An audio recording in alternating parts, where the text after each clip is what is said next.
আসসালামু আলাইকুম। ওয়ালাইকুম সালাম। আমাকে কি শোনা যাচ্ছে স্যার?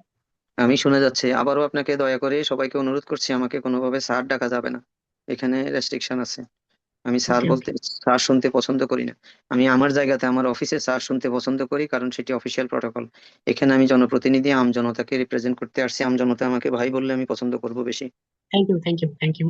জি ভাই, প্রথমে আমি আমার পরিচয় দিই। আমার পরিচয় হচ্ছে, আমি পেশায় একজন মাদ্রাসা শিক্ষক এবং ইমাম।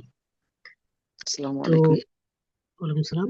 আপনার কাছে আমার প্রশ্ন হচ্ছে, আপনি যদি নির্বাচিত হন তাহলে সন্দ্বীপের ইমাম, খতিব এবং মুয়াজ্জিনদের জন্য আপনার পক্ষ থেকে কি সুযোগ সুবিধা থাকবে?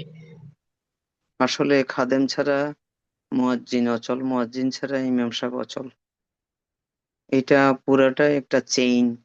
যে ইমাম সাহেব যে, ধরেন ওনার সুন্দর পোশাক পরে উনি যে মিম্বরে দাঁড়াবেন, সেটা যদি পরিষ্কার পরিচ্ছন্ন না হয়, অথবা সময় মতো যদি আজান না হয়, তাহলে ইমাম সাহেব গিয়ে মিম্বরে দাঁড়ায় গেলে সেটা হবে না।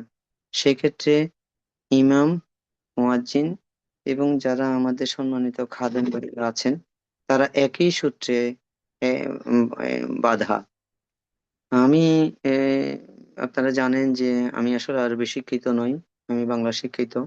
এবং আমার ধর্মীয় শিক্ষা হচ্ছে গৃহশিক্ষা। এর বাহিরে যেহেতু আমি একজন সচেতন নাগরিক, ফান্ডামেন্টাল ধর্মীয় চেতনায় উদ্বুদ্ধ।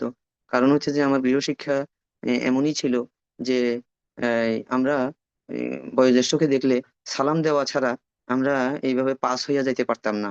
এবং আমরা সালাম দেওয়া ছাড়া আমাদের বাড়ির রীতি ছিল না। মানে আমরা সাইকেল যখন চালাইতাম, তখন আমাদের একটু বয়স্ক কেউকে দেখলে আমরা নেমে সাইকেলটা টান দিয়ে কতদূর সামনে গিয়ে তারপরে সাইকেলে উঠতাম। আমরা এইভাবে গৃহশিক্ষায় আমরা মানে শিক্ষিত। আহ এবার আসি, আমরা কি মানে ইমাম মুয়াজ্জিনদের জন্য কি করব। এবং আমরা শুধুমাত্র মনে করি যে ইমাম সাহেব নামাজ পড়াবেন, এবং আমরা মনে করি যে ইমাম সাহেবরা শুধুমাত্র ওই মিলাদ পড়াবেন, এবং আমরা মনে করি যে ইমাম সাহেবরা শুধুমাত্র জানাজা পড়াবেন। আসলে এটি দুর্ভাগ্য। ইমাম শব্দের অর্থ হচ্ছে নেতা, এবং এই নেতার অর্থ হচ্ছে যিনি ধর্মীয় বেত্তা, ধর্মীয় নেতা। মানে রাজনৈতিক নেতা নয়, ধর্মীয় নেতা। আমরা সবাই রাজনীতি চর্চা করি, আমরা অনেক বিষয়ে ডক্টরেট করি, কিন্তু আমাদের ধর্মীয় চেতনা বোধ এবং মানে না থাকার কারণে আমরা আসলে এই ইমাম সমাজকে আমরা অনেকটাই মূল্যহীন করে রেখেছি। এবং আপনারা দেখেন যে মুসলিম হিসেবে আজকে যে আমাদের এই যে মানে আইন শৃঙ্খলা পরিস্থিতি বলেন, অথবা সামাজিক অবক্ষয় বলেন, যেটাই বলেন না কেন, এটি আমাদের ধর্মীয় অনুশাসন না থাকার কারণে আজকে কিন্তু আমাদের এই অধপতন। আপনি যতই আইন প্রয়োগ করেন না কেন, যদি আপনি ধর্মীয় অনুশাসনের বাইরে চলে যান, অর্থাৎ ধর্মীয় বলতে প্রতিটি ধর্মেই কিন্তু অনুশাসন আছে। মানে আমার ধর্মে ইমাম যেরকম নেতা, অন্য ধর্মেও কিন্তু এই ধরনের নেতা নেতা আছেন। মানে আমি বলতে চাচ্ছি প্রত্যেকটি ধর্মে কিন্তু ধর্মীয় ব্যক্তি আছেন এবং নেতা আছেন। আমরা যদি ইমাম সাহেবদেরকে মেইন স্ট্রিমে নিয়ে আসতে পারি, যে অর্থাৎ এর অর্থ হচ্ছে আমরা ইমাম সাহেবদেরকে একটা গণ্ডিতে আবদ্ধ করে ফেলছি। আমরা মনে করি ইমাম সাহেবরা কিছু জানেন না, আমরা মনে করি যে ইমাম সাহেবরা দুনিয়ার কোনো কিছু বুঝেন না। আসলে তা নয়।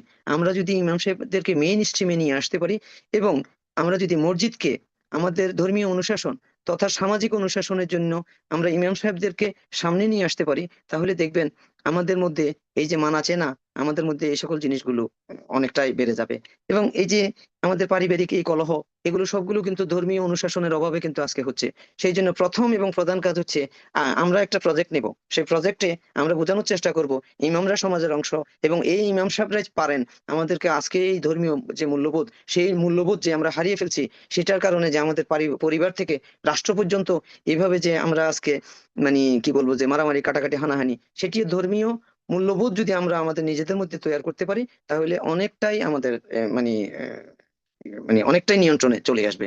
প্রথমে আমি এই ধরনের একটা প্রজেক্ট নেওয়ার চেষ্টা করব, যে এটা হচ্ছে সচেতনতার প্রজেক্ট। অর্থাৎ আমরা মসজিদ ভিত্তিক ইমাম সাহেব এবং সমাজের যারা গণ্যমান্য ব্যক্তি আছে, তাদেরকে নিয়ে আমরা একটা প্রজেক্ট, যে ইন্টারেক্ট করব, মানুষের সাথে কথা বলবো, যারা মানে আমাদের এই মানে আমাদের সোসাইটির যারা নেতা আছে, এবং সাথে যারা আমাদের মানে এই ইমাম সাহেব আছেন, তাদের সাথে, তাদের মধ্যে একটা আমরা ইন্টারেক্ট করার চেষ্টা করব, নিজেদের মধ্যে আমরা ইন্টারেক্ট করলে তাহলে দেখবেন তখন মানুষ ইমাম সাহেব কে, ইমাম সাহেব কি জানেন, ইমাম সাহেব কি বুঝেন, ইমাম সাহেবের ভূমিকা কি, এই সকল বিষয়গুলো যখন মানে সমাজের নেতারা বুঝবেন, তখন দেখবেন যে ইমাম সাহেবের কথা অনেক ভ্যালু পাবে। আপনি দেখেন পৃথিবীর কোনো জায়গাতে, পৃথিবীর কোনো অ্যাসেম্বলিতে নামাজে যে পরিমাণ মানে মানে নীরবতা, শুনশান নীরবতা, পৃথিবীর আর কোথাও কি এই নীরবতা আছে? মসজিদে যে নীরবতা, পৃথিবীর আর কোথাও কি এত নীরবতা আছে? তাহলে আমরা ইমামদেরকে এরকম একটা রোল প্লে করাইতে চাই। তারপরে আমার ভাই সাকিবুর রহমান, আমাদের ইমামরা অবহেলিত। আমরা মনে করি যে ওনাদের খাওয়া লাগে না, পড়া লাগে না, আমরা খালি টাই শুট পরে ঘুরবো, ওনারা খালি আমাদের কাছ থেকে হাদিয়া নিয়ে চলবেন। কিন্তু ভাই মানে এটি এটির একমাত্র কারণ হচ্ছে এখানে ইমাম সাহেব এবং যারা সমাজের নেতৃবৃন্দ আছে তাদের মধ্যে ইন্টারাকশন না থাকার কারণে এই জিনিসটা হচ্ছে। আমরা যদি ওনাদেরকে সাথে এই ধরনের একটা প্রজেক্ট নিয়ে প্রথম সচেতন ইন্টারাকশনে করতে পারি, তাহলে দেখবেন তখন ইমাম সাহেব আর হাদিয়ার উপর নির্ভর করতে হবে না। ইমাম সাহেবের একটা স্ট্যান্ডার্ড বেতন আমার মনে হচ্ছে যেন যে এটি ওনার প্রাপ্য, সেটি আমরা নিশ্চিত করার চেষ্টা করব। প্রথম সচেতনতা।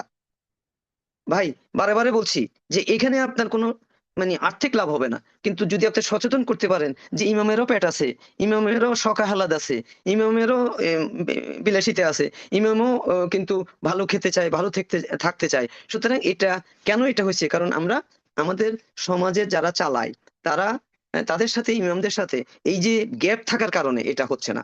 এবং একই সাথে ভাই আমি আপনাকে বলবো, আপনি বোধহয় কওমি শিক্ষিত, যদি আপনি কওমি শিক্ষিত হয়ে থাকেন তাহলে আপনারা বেফাকে যারা আছেন তাদেরকে একটু বলবেন।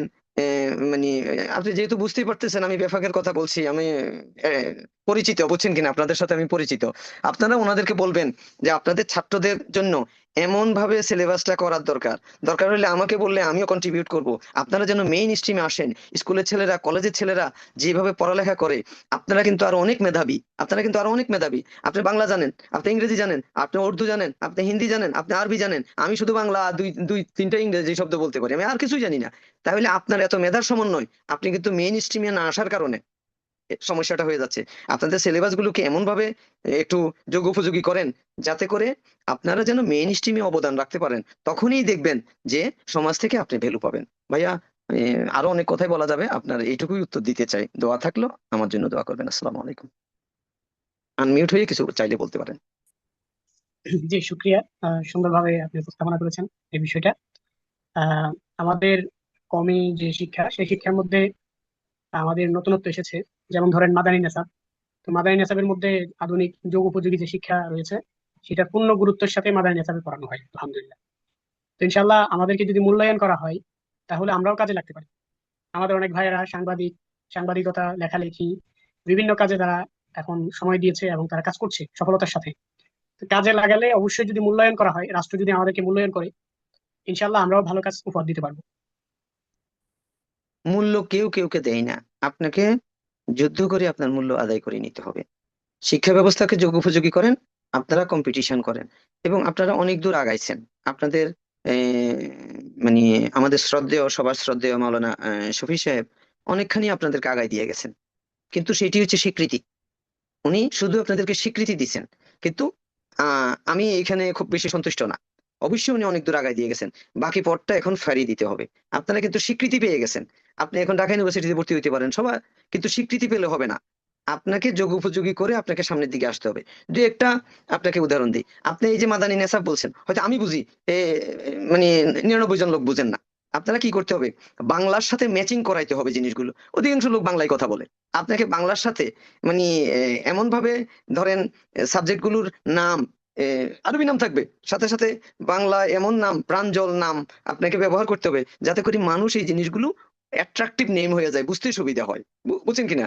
এইভাবে যদি সাবজেক্ট গুলোর নাম আপনারা নামকরণ করেন, রিনেম করেন, আরবির পাশাপাশি আরবি থাকবে, আরবির পাশাপাশি, তখন দেখবেন যারা বাংলা শিক্ষিত, তখন তারা শুধু সাবজেক্টের নামের কারণেই বুঝবে যে কিন্তু ও তো বিজ্ঞান পড়ে, আমিও বিজ্ঞান পড়ি, তো সমস্যাটা কোথায়?